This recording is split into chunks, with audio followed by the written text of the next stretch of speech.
سلام كما يتغون وفتواتن كبراتن تخطاتلتي تقراي برودكاست سيرفيسن الساعات تدالو حادشتنا قدسنا حابريتاتاتن هو لايك شير سبسكرايبن كومنتن غيركم كتكتاتلو بمعدام عرستاتهم كنقدم جنرال تادس ورده اب غوداي معراب تقراي نزنصبارقو مرغصي بوغن فيدرال تقبالነት رخيبو فتون جignar برغادير جنرال غوعش غبره زركبوم سلسته فلطات تغارو بحانتي معلت مأساروم نبزوحا زسنبده فصام خوينو بخال حبريتا بزعباتي فتون جignan برغادير جنرال غوعش غبره ملكيتو بجيغا ايو استبهله غداي سمعنا لنا بزرزر كنرينا ازي كمزي لنكرلو اسناداي زارا ميديا ستالين غبر سلاسي ناي تحواس ملخت محلاليفو روسيا نغداي جرينلاند ناي مودات عالم مجمرتا كخوني خوليو كتبلا طنققام ابي احمد دمان زسنبد مطنققتا زهابو ملاش تقاومون اغراموتن غطيمولو بزغانه وتدراوي حيلي ميزان بالكاس غانا تسعيرس كطفق زلو كطفق يلكا توسنا ነገር እንበር በትዝኸድና በትዝነበረና ምድላው በትዝገጠበና ጸላይ ምንም አይነት ምድላው ዚው ለሐይሊ ቆም ዝገይሩ ዛዓወት እዚ ከምጽል ካxታሐሶ ይትኸን ህዝብ ትግራይ መንእሰይ ትግራይ ገይሩ ወየ ታብ ታሪክን ፍሕቆም ነበረያ ነበረኽን ገውሮም ክንበታትንም ተባህለ ኣብ ዓለም ደሚቕና من يوم زي أتم تباهلنا زحبن تاريخ تسريح كله بحلافتنا منفس سريح كله أو كتما يهلو أو قطر يهلو بز تودوا يخون بزي تودوا يخون كم تقراواي سريح قرئنا قانق أزي لو دقة تولدو دويلهم نتقراي دقاف إيه لما بزي قبقهم عدمي شغلي أبترفت مهردم شكي لما نتقراي كدقفو ليتن كترن صراحة منا قدفو تسلفهم أو دقا زلو حواتنا أمن قاقات على أخوينا ونجريحهم سخاء الوغيرة از كل تاريخ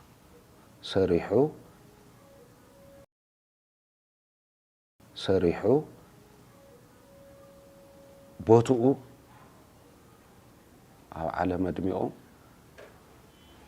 حيي انتهي مرقم كم زعتورنا يفلتن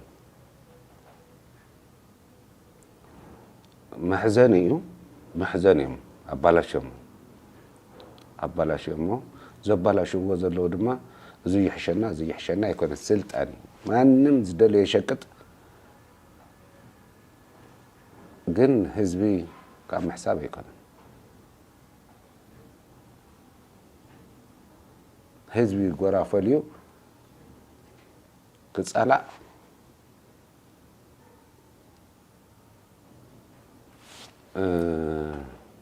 ناس خمسة أي الحوير وسامير استقال السهزوي نهاجل لك اختيت قاعو حدنا تختفرصه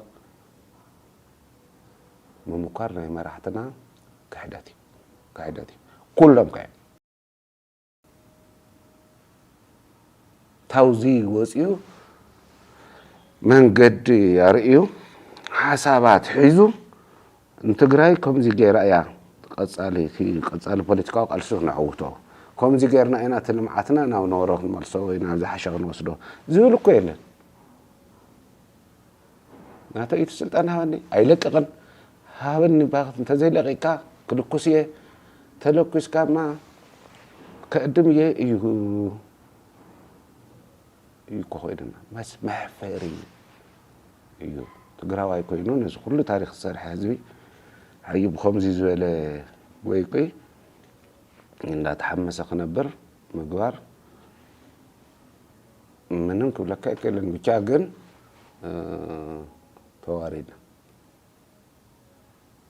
تواردنا حجبون من سي تقراي هزو تقراي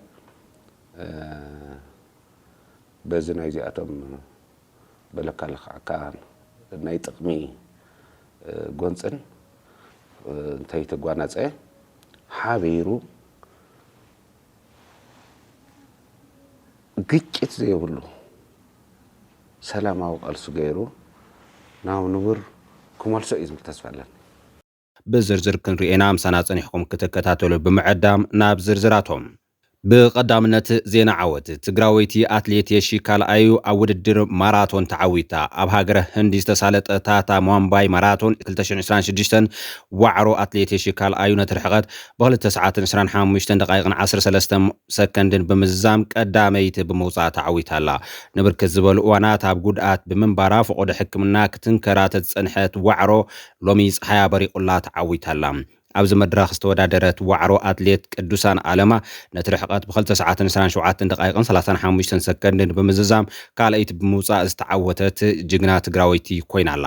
ኣብ ሆንግ ኮንግ ማራቶን ድማ ብደቂ ኣንስትዮ ዋዕሮ አትሌት ንግስቲ ሃብቱ ነቲ ርሕቀት ብ2 ሰዓት 29 ደቂቃን 13 ሰከንድን ብምዝዛም ካልአይቲ ብምውፃእ ተዓዊታ ኣላ ንኩለን ዋዕሮታት ትግራይ እንቋዕ ደስ ብለክን እንቋዕ ንበዓል ጥምቀት እውን ኣብፅሐክን ክንብለን ንፈቱ روسيا ጉዳይ ግሪንላንድ ናይ መወዳእታ ዓለም መጀመርታ ክኸውን ይኽእል እዩ ክትብል ጠንቂቃ አብይ አሕመድ በወገኑ ነዚ መሰንበዲ መጠንቀቅታ ዝሃቦ ጉዳይ ተቃውሞን ብቆሴታን ቀሪቡ ኣሎ ትራምፕ 57,000 ንዝበፅሑ ዜጋታት ግሪንላንድ ናብ ኣሜሪካ ንክፅምበሩ እንተተሰማሚዖም ንሓድሕድ ዜጋ ክሳብ $100,000 ንምሃብ ብወግዒ ገሊጹ ኣሎ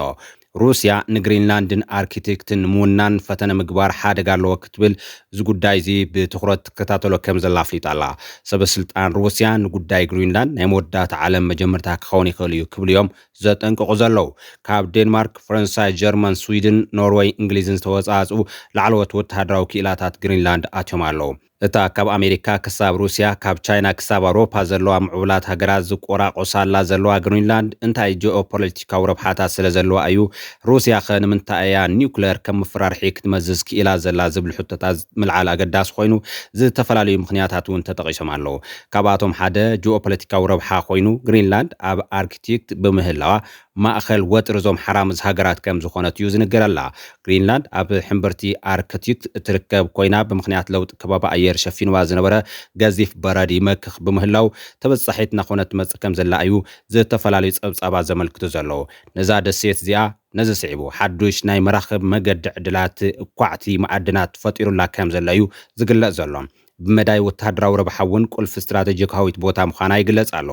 ኣሜሪካ መከላኸሊ ሚሳኤላት ንምትካል ወተሃደራዊ ክትትል ንምክያድ ቁልፍ ቦታ ኣብ ግሪንላንድ ቱሊ መዋፈር ነፈርቲ ከም ዘለዋ ዝግለጽ ኮይኑ ግሪንላንድ ናብ ግዝኣት ኣሜሪካን ምጽምባር ዝድለ ዘሎ እምበር ኣሜሪካ ሓይሊ ምክልኻላን ዘመንወት ኣጽዋራን ብበዝሒ ክተስፍርን ኣብ ኣርክቲክት ዝግበር ምንቅስቃስ ልዕልናዛ ሃገር ሒዛ ንምቁጽጻር ስለዝተደለየ እዩ ተባሂሉ ኣሎ ሃፍቲ ተፈጥሮ ግሪንላንድ ካለ ኣዒንቲ ሓያላት ሃገራት ክዓርፍላ ዝገበረ ጉዳይ ኮይኑ ኣሎ ግሪንላንድ ብሃብቲ ተፈጥሮ ኣድንግልያ ትበሃል እዞም ኣዝዮም ኣገደስቲ ማዕድናት ነዳዲ ጋዝ ዩራኒየምን ካልኦት ዝሓዘት ደሴት ምዃና ይንገረላ ኣሜሪካ ነዞም ማዕድናት እዚኦም ውናን እንተኺላ ቀረብ ነዳድን ጋዝን ዓለም ኣንጻር ሩስያን ቻይናን ክትቃንዮ ከም እትኽእል እዩ ዝግለጽ ዘሎ በዚ ድማ ሩስያ ንግሪንላንድ ክሳብ ምምዛዝ ኒውክለር ዘብጽሕ ረብሓለን ክትብል ተበጊሳላ ሩስያ ንኣርክቲክት ከም ስልታዊ ድሕረ ቤታ ገይራ ከም ትወስዳ ዝገልጹ ተንተንቲ ምኽንያቱ መገድታት መራኽብ ንምጽራግ ወተሃደራዊ معسكرات نمهناصن ገዘፍቲ ፕሮጀክታዊ ሓይልታትን ምህናጽ ብዙሕ ኢንቨስት ከም ዝገበረት እውን ይገልጽ ኣለው ስለዚህ ኣሜሪካ ንግሪንላንድ ንምውናን ምሕሳብ ከም ቀጥታው ተጻብኦ እያ እትወስዱ ዘላ ሩስያ ኢሎም ኣለው ኣሜሪካ እንተስብዕ ድጊት ወይ እውን ብሓይሊ ንግሪንላንድ ንምውናን ከም እትደሊ ድሕሪ ምሕባራ ሩስያ ጅማሮ ናይ መወዳእታ ዓለም እዩ ክትብል ምጥንቀቃ ኣሜሪካ ዓለም ብተኣፋፊ ዘይርጉዕ ኩነት ክትሽመም ትገብር ከም ዘላውን ሩስያ ኸሲሳላ ኒውክሌር ከም መፈራርሒ ዝገበረት ሩስያ ድማ እዚ ምኽንያታ ዝገለጸትሉ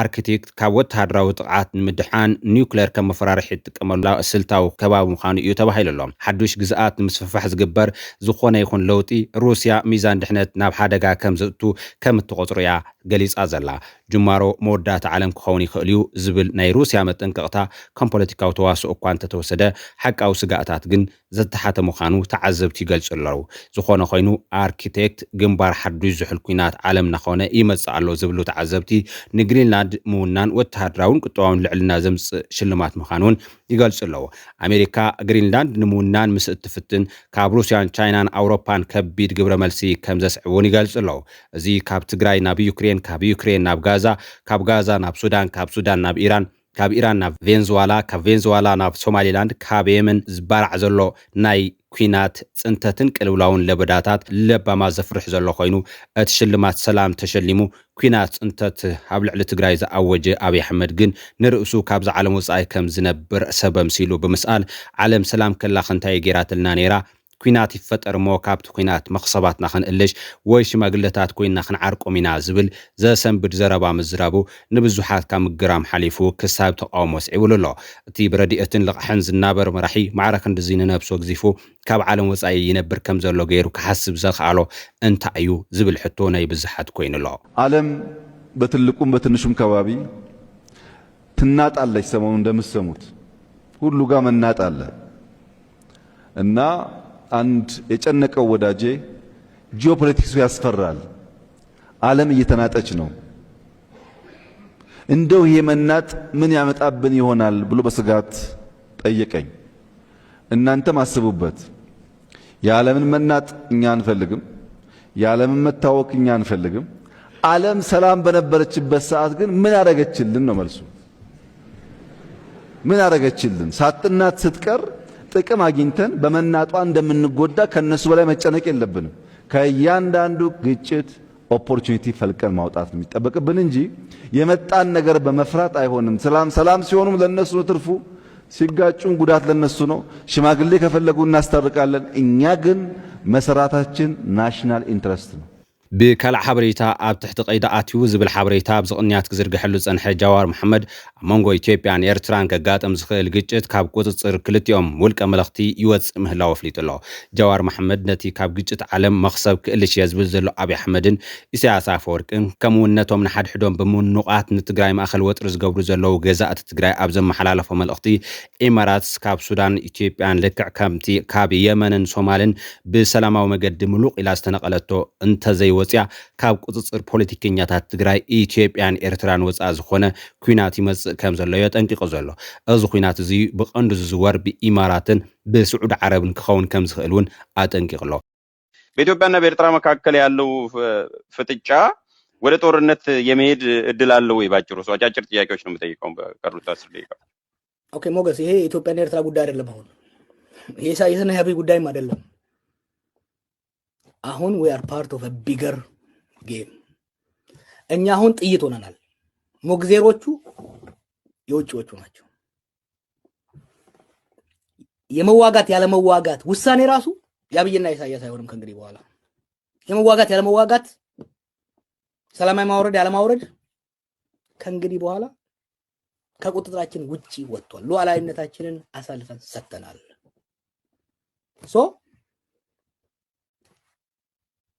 የኛ መዋጋትና ለመዋጋት በማን እንደሚወሰን ታውቃለህ ኤሚሬትስ አሁን የጀመረችው ማፈክፈክ ቀጥላ ከአካባቢ ከወጣች ላንዋጋ እንችላለን የሞት ሽረት አደርጋለሁ ሱዳንን አለቅም ኢትዮጵያን አለቅም ምትል ከሆነ የግድ አብይን ገፍታ ወደ ጦርነት ማስገባት አለባት አብይን ገፍታ ወደ ጦርነት ካስገባች ደግሞ ሳውዲ ትገባበታለች let's not kid ourselves የዛሬ 3 ወር 2 ወር ኢሳያስ እና አብይ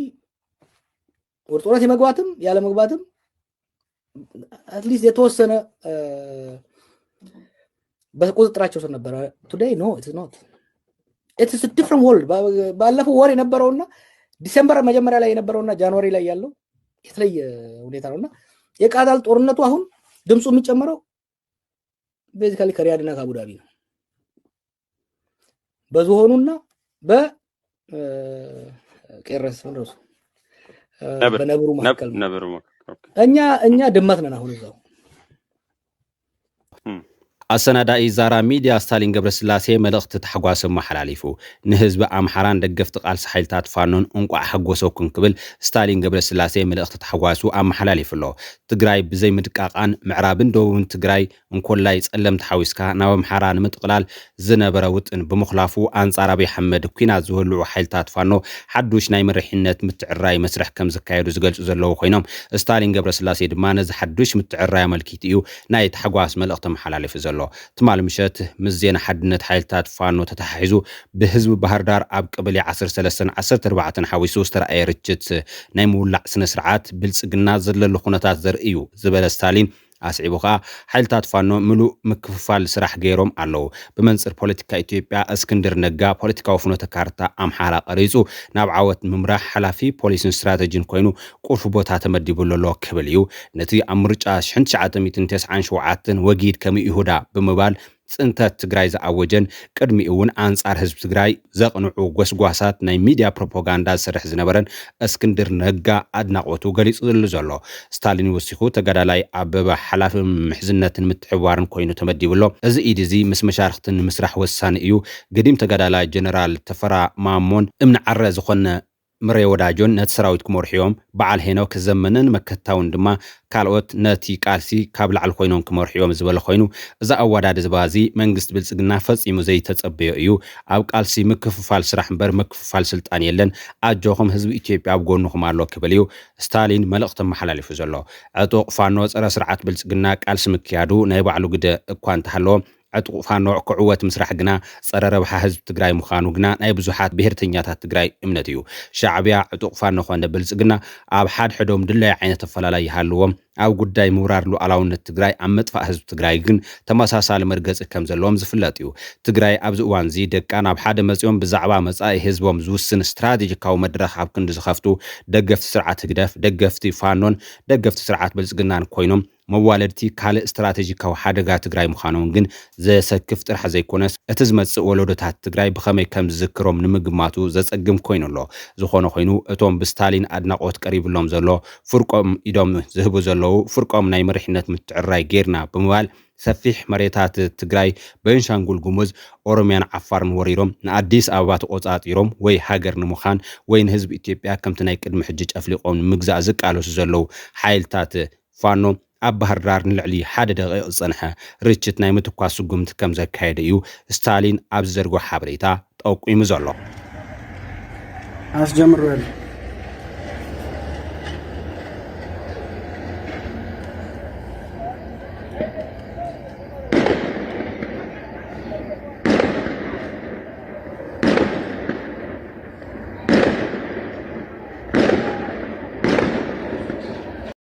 ጀነራል ታደሰ ወረዳ ኣብ ጉዳይ ምዕራብ ትግራይ ንዘንጸባርቆ መርገጺ ብወገን ፌደራል ተቐባልነት ረኺቡ ተባሂሉ ኣብ መንጎ ጀነራል ታደሰ ወረደን ኣቶ ጌታቸው ረደን ዝረአ ዘሎ ምንባብ ዝመስል ኣካይዳ ነቶም ብህዝቦም ድቃስ ሰኣኑ ተጋሩ ሕዚ እውን ተስፋ ዘለዎ ኮይኑ ይቕጽል ኣሎ ጀነራል ታደሰ ወረዳ ኣብ በዓል ልደት ኣብ ምዕራብ ትግራይ ዘሎ ምምሕዳር ወረርቲ ከይፈረሰ ሉዓላውነት ትግራይ ከይተመለሰ ተመዛበልቲ ንምምላስ ዝግበር ፈተነ ነቲ ኣብ ጸለምቲ ዝተገብረ ሓደገኛ ጌጋ ምድጋም ምዃኑ ብምጥቃስ እቲ ምምሕዳር ክፈርስ ሉዓላውነት ክቅድም ከም ዘሎ ኣቀዲሙ ከም ፀውዒ ይርስዓን ነዚ ጻውዒት ግያዊ ምሕዳር ትግራይ ብቐጥታ ዝምልስ ዝመስል ኣብ ምዕራብ ትግራይ ወልቃይት ጸገዴ ሰቲት ሑመራ ዝርከብ ናይ ወራሪ ሓይሊ መሓውር ምፍራስ ውሳነ ከም ዝተመሓላለፈ እዩ ኣማኻሪ ፌደራላዊ መንግስቲ ኢትዮጵያ ዝወፀ ወግዓዊ መብርሂ ኣመልኪቱ ዘሎ ብልጽግና እቲ ናይ ወረርቲ ምምሕዳር ንምፍራስ መደብ ከም ዘሎ ድማ ይግለጽ ኣሎ እዚ ዝተገልጸ ጌታቸው ረዳ ምስ ኣምባሳደር ኣሜሪካ ኤርቪን ማሲንጋ ናብ ምዕራብ ትግራይ ዑደት ድሕሪ ምክያድ እዩ መሰረት ጸብጻብ ጋዜጣ ሪፖርተር ዝተመዛበለ ህዝቢ ትግራይ ናብ ዓድታቱ ክምለስ መሓውር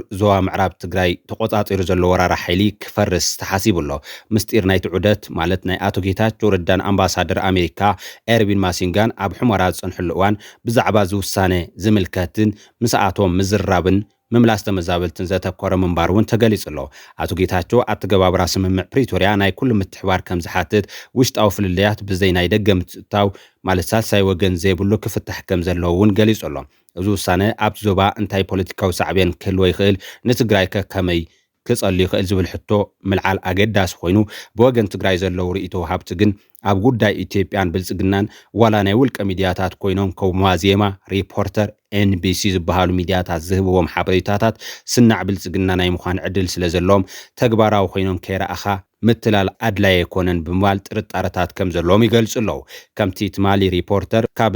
ጌታቸው ረዳ ሰሚዐ ዝበሎ ምእማኑ ኣጸጋም ምዃኑ ዝገልጹ እዞም ወገናት ድሕሪ ደጊም ምስ ኩሉ ብዜና ዘይኮነስ ብተግባር ክንረዳዳ ኢና ዘለና ኢሎም ኣለዉ ጌታቸው ረዳ ንማሓዙቱን እዛ ምፍራስ ምምሕዳር ወረርታ ምዕራብ ትግራይ ምውፃእ ዘይሕጋውያን ሰፈርቲ ምርግጋፁ ሕስና ህዝቢ ትግራይ ኣብ ምዕራብ ትግራይ እንተረጋጊፁ ኣብ ትግራይ ዝገብሮ ወፍሪ ክንሕግዞ ኢና ብምባል ድማ ንሕና መሳርሒ ናይ ዝኾነ ይኹን ኣካል ፕሮፓጋንዳ ይኮናን ብተግባር ኣርኢና እሞ ክንኣምነኩም ብድሕሪኡ ክንሕግዘኩም ኢሎም ኣለዉ ንምዃኑ ጀነራል ታደሰ ወረደን ኣቶ ጌታቸው ረዳን በብገጾም እንታይ እዮም ኢሎም ንሓድሕዶም ሓደ ነቲ ሓደ ዝሓተቶም ምላሽ ዝህብ ደይኮነን ንዝብል ካብ አንደበቶም ብወሰን መልክዕ ሰሚዕና ናብቲ ዝቕፅል ሓበሬታ ክንሰግር ኩሉ ኣብ ጸለምቲ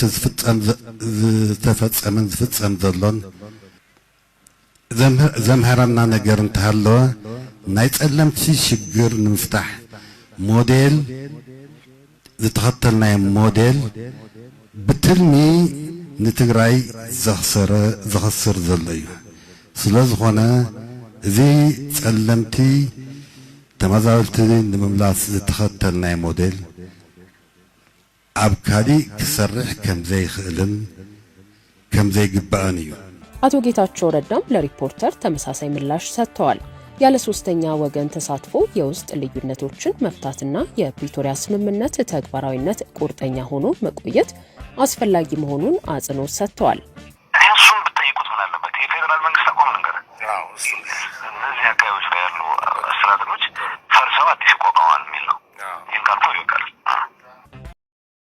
ፍቱውን ጅግናን ብርጋዴር ጀነራል ጉዕሽ ገብረ ዝርከቦም ሰለስተ ፍሉጣት ተጋሩ ብሓንቲ መዓልቲ ምእሳሮም ንብዙሓት ዘሰንበደ ፍጻመ ኮይኑ እዚ ከምዚ ኢሉ እንከሎ ብዛዕባ ፍቱውን ጅግናን ብርጋዴር ጀነራል ጉዕሽ ገብረ መልኪቱ ብጌጋ እዩ ዝተባሃለ ጉዳይ እውን ሰሚዕና ኣለና ትማሊ ሰለስተ ፍሉጣት ሰባት ኣብ ትግራይ ናብ አዲስ አበባ ተኣሲሮም ኣለዉ ኣክቲቪስት ልብዓተይ ተስፋ ብርሃነ ገብረ ጌርግስ ትማሊ ኣብ ከተማ ሽረ ከም ዝተኣስረ ሰሚዕና ኣለና መእሰሪኡ ምክንያት ግን እንታይ ከም ዝኾነ ብወግዒ ዝተፈልጠ ነገር የለን ብርሃነ ገብረ ጌርግስ ንጽምዶ ይነቅፍ ከም ዝነበረን ከምውን ኣብ ውሽጢ ሕወሓት ንዘለዉ ዝተወሰኑ ነቲ ውድብ ዝባሓቱ መራሕቲ ሕወሓት ብግልጽ ከም ዝቃለስ ምዝራቡ ዝዝከር እዩ ብርሃነ ሕዚ ተኣሲሩ ዘሎ ቅድሚ ሕዚ እውን ተኣሲሩ ብሓይሊ ዕጡቋት ካብ ቤት ማእሰርቲ መቐለ ድሕሪ ምፍትሕ እዩ ኣብቲ እዋን ሓለፍቲ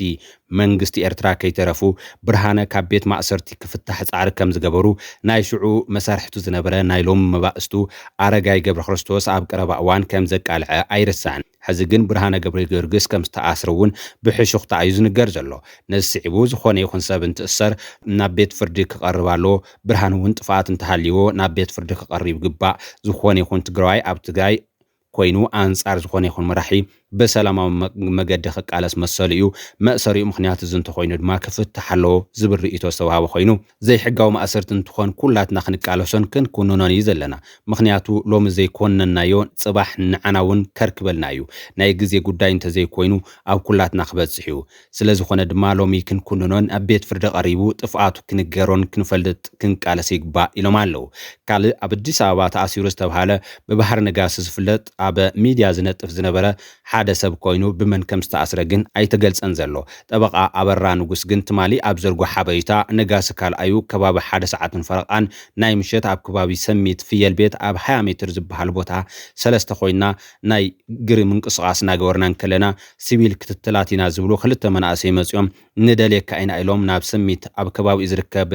ፖሊስ ጣብያ ሰሚት ኣብ ጣብያ ወሲዶም ኣሲሮም ወለዉ ኢሉሎ ብምንታይ ገበን ከም ዝተጠርጠረ ክነግሩና ፈቃደኛታት ኣይኮኑን ኣብቲ ውሽጢ ኣትየን ሓለፍቲ ዝርዝር ሓበሬታ ንምርካብ ፈቲነየ ግን ድማ ሓለፍቲ ስለዘየለዉ ኣይቀንዐንን ንጎ ናብ ስራሕ ይኣቱ እዮም ስለዝተባሃልኩ ንጎ ሓበሬታ ሓቲቶም ዝረኸብኩ ዝርዝር ሓበሬታ ጽባሕ ከፍልጠኩም የክብል ንሰንበት ቆፀሮ ሒዙ ነይሩ እዩ እንተኾነ ግን ብዛዕባ ዝምልከት ብሰንበት ክሳብ ዝሓበሬታ ዝተዳለወሉ ዝወጾ ወይ ዝሃባ ሓበሬታ የለን ድሕነቱን ሃልዋቱን ወሕሳብ ዝኾነ ሕጋዊ መዕረፊ ስለዝተኣሰረ ክትሻቀሎ ይግባእን ክብልውን እቲ ጠበቃ መልእኽቲ ኣመሓላሊፉሎ ናብቲ ቀንዲ ኣጀንዳ ኮይኑ ዘሎ ብርጋዴር ጀነራል ጉዕሽ ገብረንትን ሓልፍ ብምንታይ ምክንያት ተኣሲሩ ክብል ቢቢሲ ዝሓተተ ኮይኑ ሰመዚ ጸጥታ ትግራይ ኣዛዚ 45 ክፍለ ሓይልታት ትግራይ ዝነበረ ኣባል ሰራዊት ብርጋዴር ጀነራል ጉዕሽ ገብረ ከም ዝተኣሰሩ ኣረጋጊጸ ኢሉሎ ነቲ ሓበሬታ ዝሃበ ሓደ ላዕለዋይ ኣዛዚ ማንም ልዕሊ ሕጊ ኣይኸውንን ስለዚ እወ ተኣሲሩ እዩ ክብል ከም ዝነገረ እውን ገሊጹሎ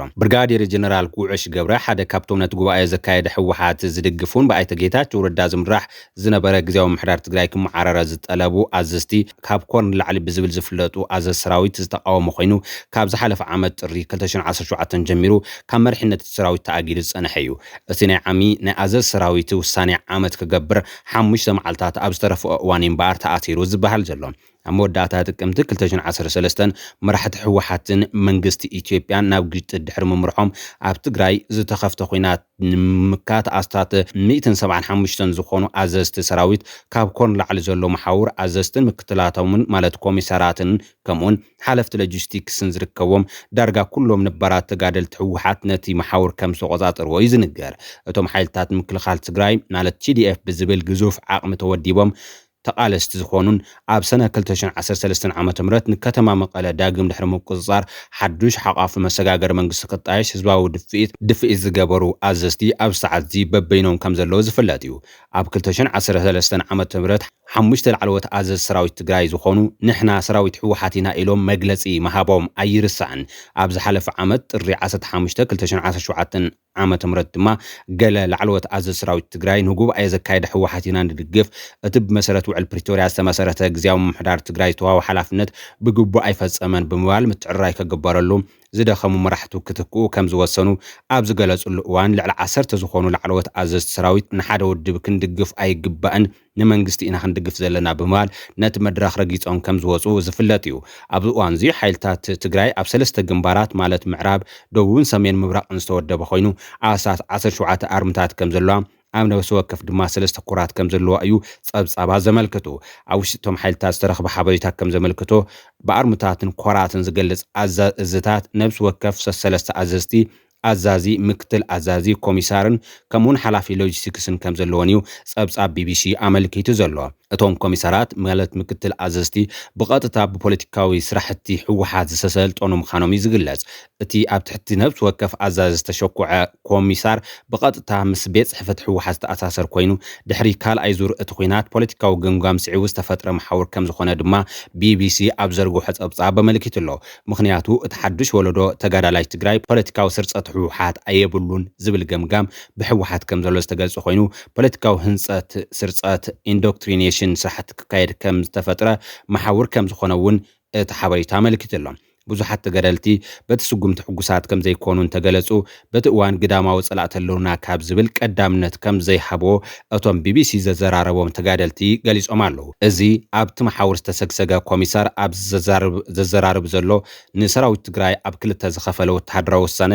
ኣብ ምውሳንን ኣብ ምውዳብን ቀንዲ ግደ ዝነበሩ ምዃኑ ካብ ምንጭታት ዝተረኽበ ሓበሬታ ከም ዘመልክት ድማ ቢቢሲ ዘርግሖ ሓበሬታ ኣመልኪቱ ኣሎ ብርጋዴር ጀነራል ጉዕሽ ገብረ ድማ ነዚ ውሳኔ ኣይቅባሉን ብምባሉ በቶም ሓለፍቲ ኣብቲ እዋን ከም ዝተኣገደ ዝተፈልጠ ኮይኑ ሕዚ ድማ ከም ዝተሓዘ እዩ ተገሊጹ ዘሎ ቢሮ ሰላምን ጸጥታን ትግራይ ብቐዳም ኣማሲኡ ኣብ ዘውፀ መግለጺ ኣብ ልዕሊ ናይ ስነ ምግባር ጥሕሰት ሕግን ዝፈጸሙ ዝበሎም ኣባላት ጸጥታ ሕጋዊ ስጉምቲ ይወስድ ከም ዘሎ እዩ ገሊጹ ዘሎ ጉዳይ ድማ ብመሰረት ሕገ ደንቢ ሰራዊት ኣብ ወተሃደራዊ ቤት ፍርዲ ትግራይ ከም ዝረአ እቲ ዝተረኽበ ሓበሬታ የመልክት ክብል ቢቢሲ ጸብጺብሎ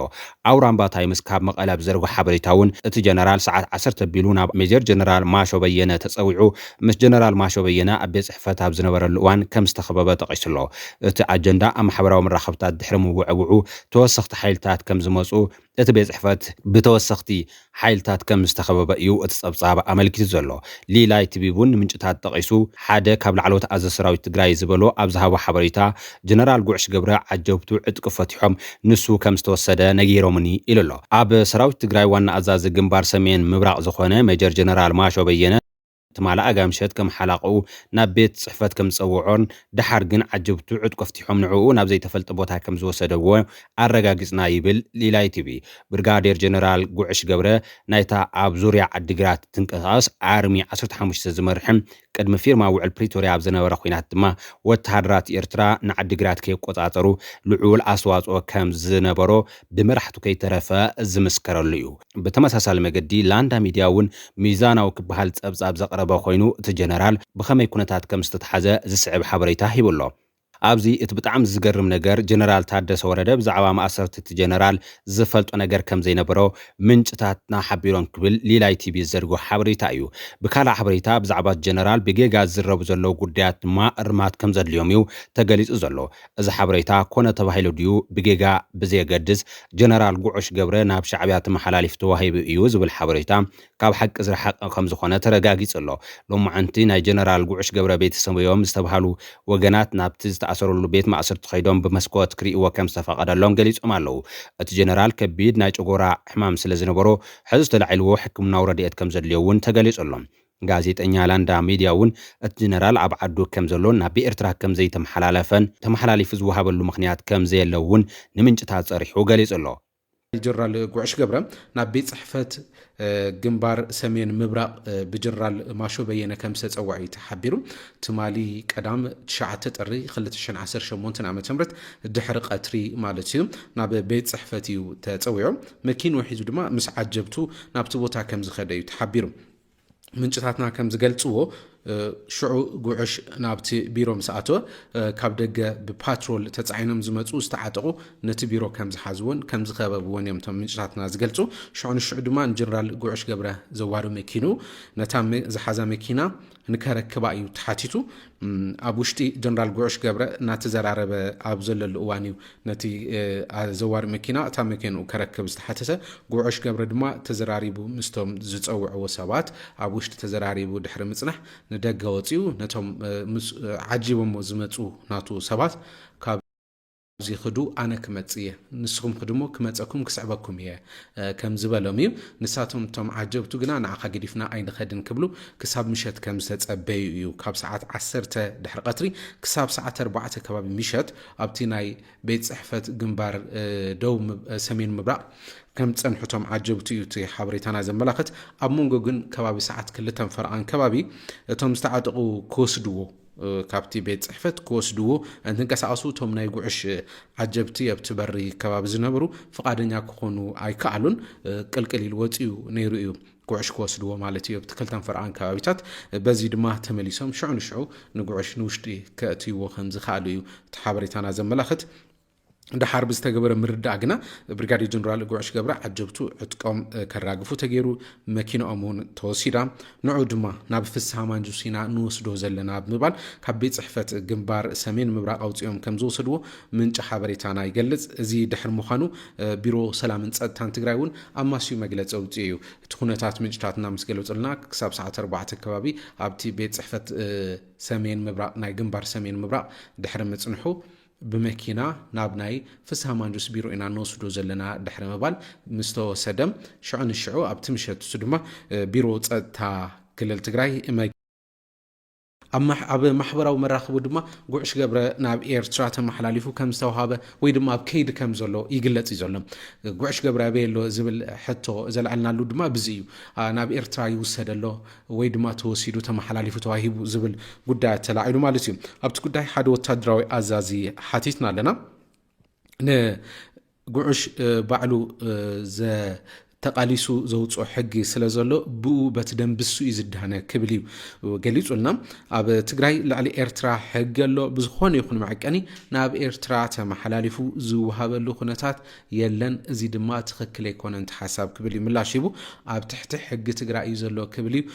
ምላሽ ዝሃበ ብወታደራዊ ሕጊ ድማ ዝዳነ ምዃኑ እዩ ዘመላኽት ዝዘረቡ ባዕሉ ዘውፅኦ ባዕሉ ዝተቃለሰሉ ሓሳብ ኣለዎ ብምባል ማለት እዩ ትማሊ እውን ዝወሰድዎ ናይ ወታደራዊ ስራሕቲ ዝሰርሑ ሓልታት ንበይ ናይ ፖሊስ ትግራይ ዘይምዃኖም እዮም ምንጭታትና ገሊጾም ኣባላት ፖሊስ ትግራይ ዘይምንባሩም ብናይ ፖሊስ ሕጊ ወይ ድማ ብቲ ናይ ሲቪል ሕጊ ዘይዳነ ምዃኑን ብወታደራዊ ሕጊ ዝዳነ ምዃኑ ብዘመላኽት መንገዲ እቲ መግለፂ ናይ ቢሮ ጸጥታን እቲ ወታደራዊ ኣዛዚ ንሕና ዝሓተትናዮ እውን ንዑ ዘመላኽት ብማእሰርቲ ጀነራል ዝተቆጥዑ ደገፍቲ ግን ኣዛዚ ኣርማ 15 ዝኾነ ጀነራል ጉዕሽ ገብረ ኣርማ ብሔረ ትግራይ ዝኾነ ጅግና ትግራዋዩ ፍትሕዎ ትግራይ ጀጋኑ ተጋሩ ኣብ ዓዶም ከይነብሩ ስደዱላ ትኸውን ኣላ ጀነራል ጉዕሽ ገብረ ማለት ጨከናት ወተሃደራ ሻዕብያ ኣንናሃለኹ ዓዲግራት ሬሳይ ረጊጾም ተዘይኮይኑ ኣየኣትዋን ኢሉ ወርሒ ሙሉእ ተዋጊኡ ጸላእቱ ወተሃደራ ሻዕብያ ጸላእቱ ብምምካቱን ጸሊም እምኒሎም ተወሳኺ ስም ዝሃብዎ ኣርማ ጅግና ትግራዋዩ ፍትሕዎ እናበሉ እዮም ካልኦት ድማ እቲ ናይ ቢሮ ጸጥታን ሰላምን ትግራይ መግለጺ ዘውፅኦ ንናይ ዓለም ሕጊ ገልቢጡ ዝተርጎመሉ ወይ ዝተረድእዎ ክሳብ ብሕጊ ዝውሰነልካ ከም ንጹህ ናይ ምርኣይ መሰል ኣልዒሎም ነቒፎም ኣለዉ እቲ ቤት ጽሕፈት ጀነራል ፍስሓ ማንጁስ ዘውፅኦ ነቲ ዓለም ለኻዊ ሕጊ ገልቢጡ ዝተረድአ መግለጺ ዝኾነ ሰብ ነፃ ዝበሃል ካብ ግበን ብሕጊ ተጻርዩ ነፃ ክበሃል እንከሎ ጥራሕ እዩ ዝብል ኮይኑ እዚ ግን ብቐጥታ ነቲ ናይ ዓለም ለኻዊ ናይ ሕጊ መትከል ዝጸባእ ምዃኑ እዩ ተገሊጹ ዘሎ እቲ ክኸውን ዝነበሮ ዝኾነ ሰብ ብሕጊ ተጻርዩ ገበነኛ ክሳብ ዘይተባሃለ ንጹህ እዩ እምበር ብግልባጥ ኣይኮነን ዝበለ ኣብዚ ጉዳይ ኣትሪሩ ዝወቐሰ ሸዊት ውዳሴ ጀነራል ጉዕሽ ገብረ ክሳብ ብሕጊ ተጻርዩ ገበነኛ ዝበሃል ንጹህ እዩ ብግልባጡ ኣይኮነን ዝሰርዕ ግስርጥናኹም ሕጊ ምኽባር ዶ ታይዶ ብዝብል ጉልዋ ምሽፋን ኣየድልየኩምን ኩሉ ሳዕ ትገብርዎ ተራ ሽፍትነት እዩ መጽሓፍ እንደ ሕወሓት ንብላዕ እንተኢልኩም ንብላዕ ኣይንብላዕ እንተኢልኩም ንብላዕ ክብል እዩ ነቒፍዎም ዘሎ ፈታው ለውጢ ብዝብል ዝፍለጥ ኣክቲቪስት ድማ ጀነራል ጉዕሽ ገብረ ካብቶም ኣዝየ ዘድንቖምን ዝፈትዎምን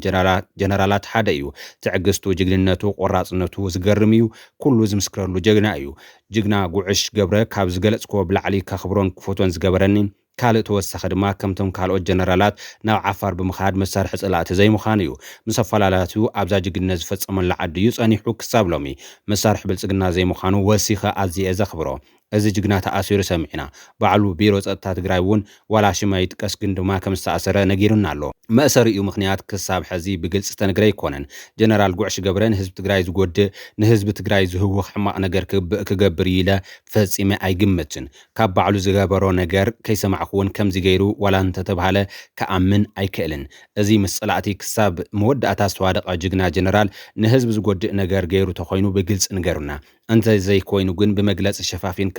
ምሕላፍ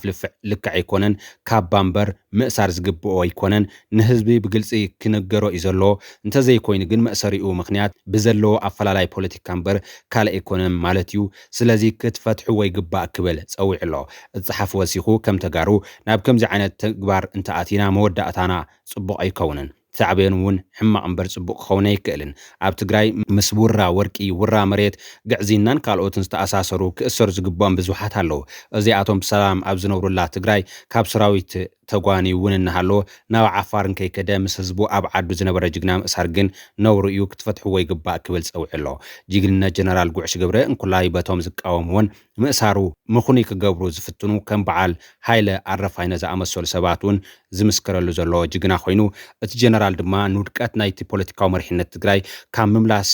ደብረ ብርሃን ትሒዙ ኣዋሪዶምና ብምባል እዩ ዝገልጾ ቀዳማይ ጀነራል ጉዕሽ ገብረ ትኽክል ተታሒዚ ኣብ ትሕቲ ቁፅፅር ውዒሉ ወይ ኣብ ትሕቲ ሕጊ ውዒሉ ኢና ክንብሎ እምበር ተኣሲሩ እውን ኣይኮነን ዋላ እቲ ናተይ ቃል እውን ትኽክል ኣይኮነን ተኣሲሩ እውን ኣይበሃልን ተቓል ኣብ ትሕቲ ሕጊ ምዃኑ ተረጋጊጹሎ ኢልና እንድሕር ኣቕሚጥናዮ ጀነራል ጉዕሽ ገብረ ጅግና ተጋዳላይ እዩ ኣብ ሜዳ ብተግባር ዘመስከረ ተጋዳላይ እዩ ኣነ መራሒ ሓተይ እውን ስለ ዝነበረ እፈልጦ እየ ብደንቢ ስለ ዝከታተሎም ክብል ከለኹ ኣብቱ ጸቢብ እዋን ኣብ መከራ ኣትዮም ከምዚ ባዶ ክበሃል ከሎ ናቱ መሪሕነት ክንደይናይ ዝኣክል ንቅድሚት ዘሳግር ከም ዝነበረ ብተግባር ርኢናዮ ኢና ማለት እየ ብተግባር ተረኣየ ብተግባር ዘረጋገፀ ሰብ እዩ ጅግና እዩ ምንም ጥርጥር የብሉን ግን ጅግን ውዒሉ ጅግን እንተሓደረ ሓደ ልዕሊ ሕጊ ኸውን እየ ከምዚ ስለ ዝኾንኩ እንድሕር ኢሉ ሕጂ እንታይ መርገም ከም ዝኣተወና ኣይፈልጥን ኣባላሽዮ እሞ ዘባላሽዎ ዘለዉ ድማ እዚ ይሕሸና ኣይኮነ ስልጣን ማንም ዝደለየ ሸቅጥ ግን ህዝቢ ካብ ምሕሳብ ኣይኮነ ናይ መራሕትና ካሕደት ኩሎም ከ ምንም ክብለካ ኣይክእልን ብቻ ግን ተዋሪድና ናይ ውሕዳት 4-5 ዝኾኑ ሰባት እያ ነይራ ተፈላለ ኢላ ሓይና ስድራ እያ ተገላ ከምዚ ዝበለ ቀልቢ ህዝብና ደው ከብሎ ተደረፅኖም ዘለዎ ኣብ ተከዘ ተኸቢቡ እንስዮም ነባይ እንዘርኣይ ዝተሰውሩ ግድን ቶም ዝተረፉ ክድሕኑ ነይሩ እዚኦም ክነድሕን ምግቢ እዩ ዝመርሕና ነይሩ ክምኩር እየ ብካልእ ኢለዮ ኣይ ዝኸውን ነገር ኣይኮነን ዓይነት ነይርዎ ግን መኩር ኢሉ ፈቒድለሱ ድሓር ኣርኪቦሎም ብድሕሪ ንማእኸል ያውፅእ እዮም ደብረ ብርሃን ከመይና ሓዛ እንዳውረናስ መልሲ ኮይኑ ንሕና ዝበፅሐና ንክነግረካ ዝኽእል ተመለሱ ዝብል እዩ እምበር ዝመለሰና ፀላኢ ነይሩ ቅድሚ ምፍራምና ላስት ሚኒት ሽዑ ደው ኢሉ حدا أزازي عش قوري بال كابتن بس وتدرب تايل لي أنت أزازي تيرا قدمي فرمنا 15 ساعات جميلو دوكولي إلا أنه سوى نقولون ساعات شعبها عدقرات من مئتاو حزو إيريا سفحهم سرقومون قالوون نمتنخر يراورون نانفتا نيرا فلوتور أزازت أفتامو من تسويها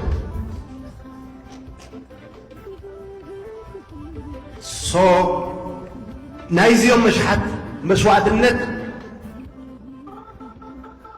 سلوذلو مليونات دولار مخفالكم كتعسكم يخل